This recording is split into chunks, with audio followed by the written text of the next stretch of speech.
So what skills can teams like that, so L&D teams who've been Mm, doing what we would consider, say, like you mentioned, the old school way of doing L&D, what skills do yeah. you think they need to acquire to be able to move to what you're talking about in terms of a modern L&D experience?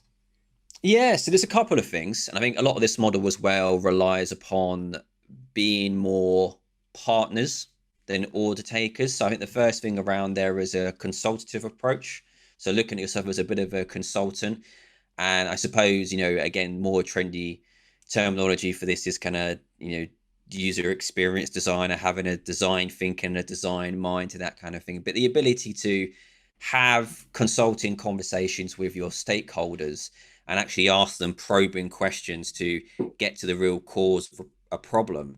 That's going to be a big skill difference there, which L&D teams probably haven't had to do before because it's been very much, like you say, like a funnel where it's here's a requirement, go off and do it. There's never been that, well, let me ask you a few questions as to why you need that or how that's going to be applied and who that's going to work for.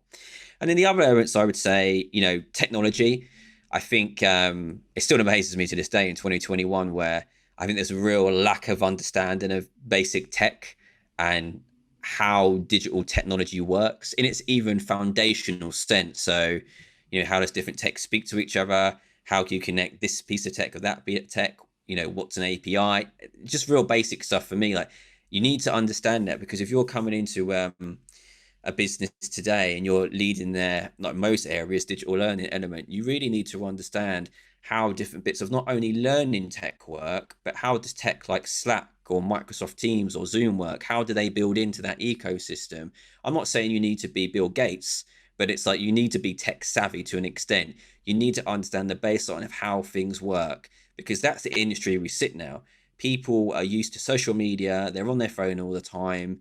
The days of the classroom aren't gone, but it's very, very different. And so having that tech knowledge, I think, is really paramount. And it's really going to help anyone in the industry really kind of set their stall and set their credibility as well.